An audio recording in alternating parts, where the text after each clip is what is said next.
Hello. I mentioned in a previous video that I wanted to do a little reading update. I'm not sure I'm going to do all of that right now. I want to at least focus on this one book, though, that I read recently. Here it is. It's called The Arctic Prairies. The full title is a bit longer. The Arctic Prairies, a canoe journey of 2,000 miles in search of the caribou, being the account of a voyage to the region north of Almere Lake by Ernest Thompson Seton. Came out in 1911, published in 1911. It was about a trip in 1907 that the author took. So it's a nonfiction account, sort of a memoir. I wrote a little blurb about it after reading it. Let me pull that up. All right, I'll just read this first. I just finished reading The Arctic Prairies, 1911, by Ernest Thompson Seton. This memoir is an account of a 6-month journey by canoe Seton took into northern Canada in 1907.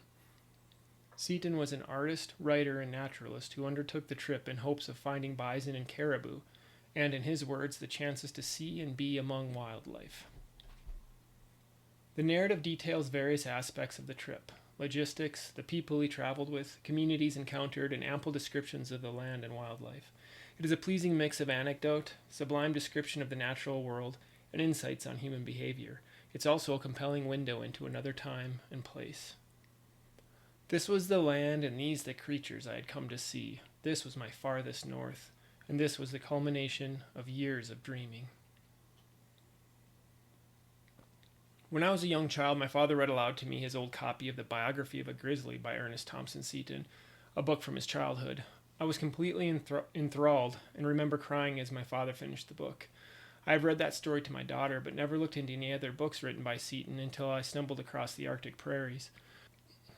Soon I felt as if I was traveling along with Seton, Preble, Billy, and Weso deep into the northern barrens looking for caribou as the slim canoe glided over the river's surface. As seems to sometimes happen, a book that hadn't even been on my radar ended up being a wonderful reading experience. It feels like such an unanticipated, serendipitous meeting when this happens. The reader, me in this case, bumping into a book that carries them away to a previously unglimpsed experience. This is one of the true joys of reading. Okay, so that's what I typed up after reading it, and pretty much sums up my response. I had a great time reading it. It's such, in addition to being a wonderful book, what a beautifully made book, printed, constructed, just beautiful. It's got a lot of photographs that the author took. He brought a camera with him and took a lot of great photos. He's also quite an artist, so it's filled with a lot of his drawings, some very small and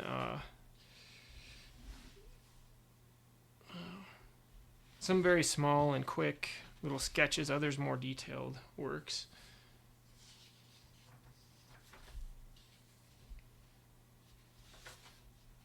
And there's a drawing of a lynx that he made. It's just such a beautiful book. And it's fairly long, as you can see. Quite an undertaking. Both the writing of it, but also the trip itself. That's what I was meaning when I said that. The trip itself was just... I imagine this area has changed an awful lot since 1907. But back then, and perhaps still to a degree now, it was really in the boonies. It sounds like there were native folks, indigenous folks who had lived in that region for generations, for thousands of years.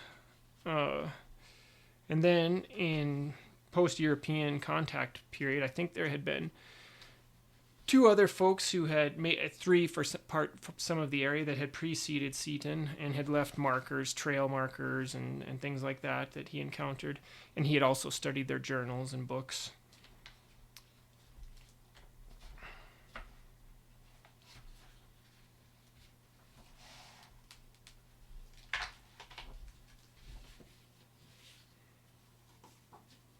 Got a large appendix with a lot of information.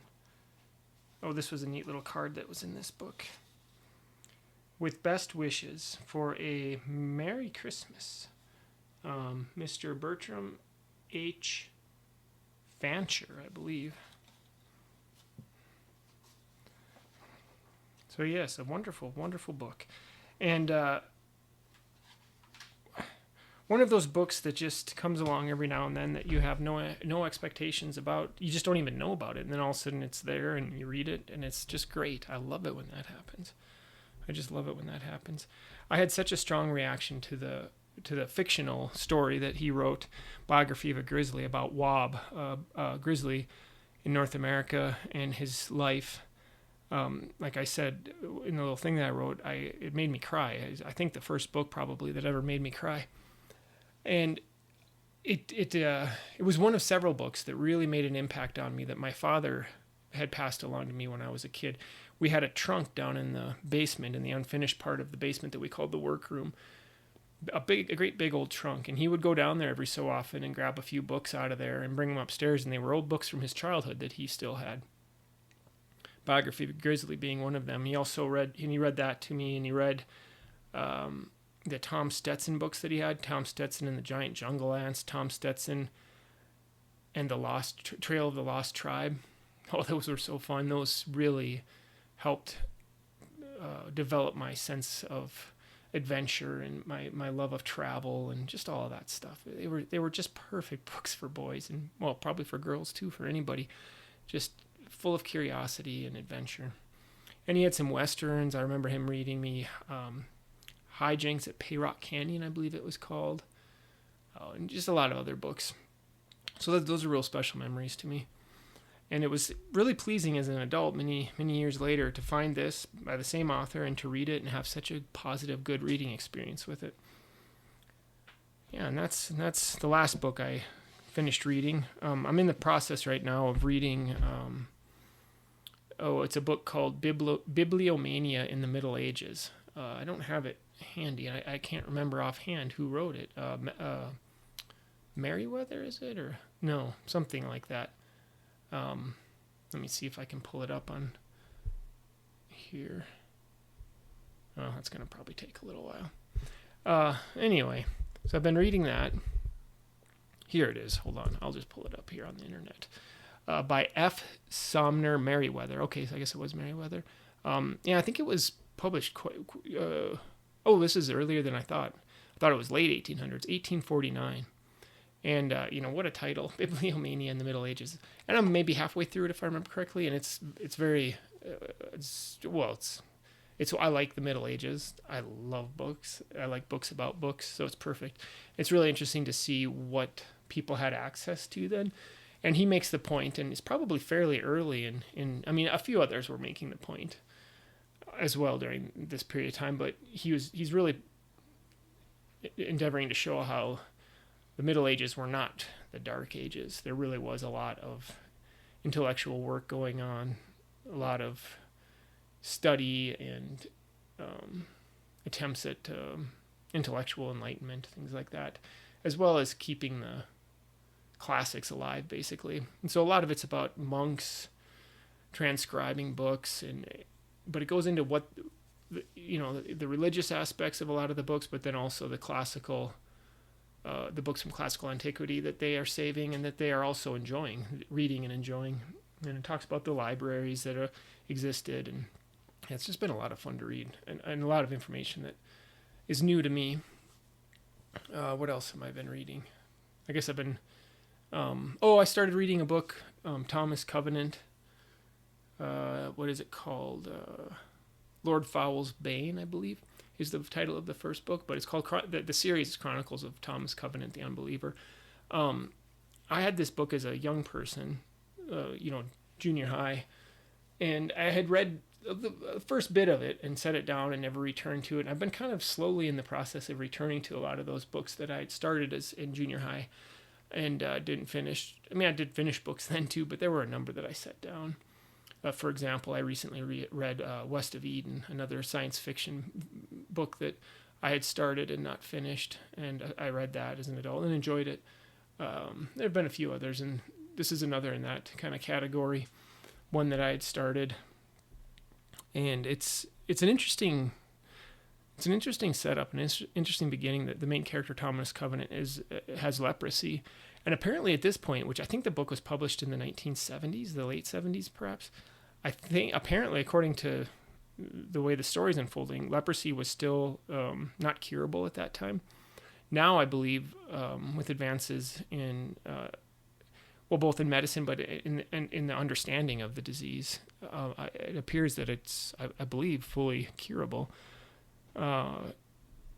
primarily through antibiotics, I believe. But at any rate, apparently it wasn't at that point. And I remember reading the first bit of it as a kid, and of course all of this stuff about leprosy and the effects it had on the psychology of this main character, Thomas Covenant. It was very interesting as a child. Totally new stuff to me. And I found it equally interesting to read it as an adult again. And I'm further into the book now. Not super far or anything, maybe a third of the way into the book. At one point I thought about abandoning it because there's certain parts of it that I just are these kind of tropes in certain, in a lot of fantasy from that era, actually, from the 70s, 80s and 90s particularly, that I just, I don't know, just for some reason I don't find exciting.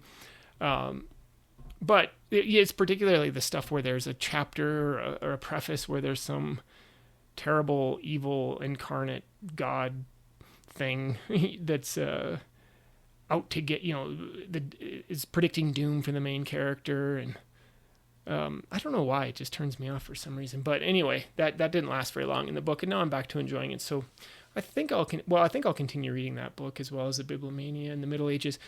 And in this video, I was going to get into a lot of the other stuff I've been reading. I've read a ton of comics. Primarily, I've been reading just a ton of comics, in fact, to the point where my reading of books I haven't stopped reading books or anything, but just slowed down a little bit.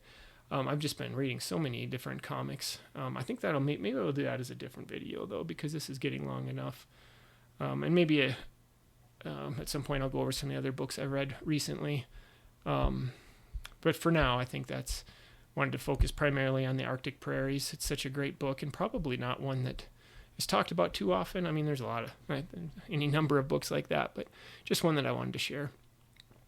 In the last little bit here, I also read an interesting young adult book in verse called Alone by Megan E. Freeman. Kind of encountered that out of the blue and really enjoyed it. A much more contemporary book, especially for me, 2021.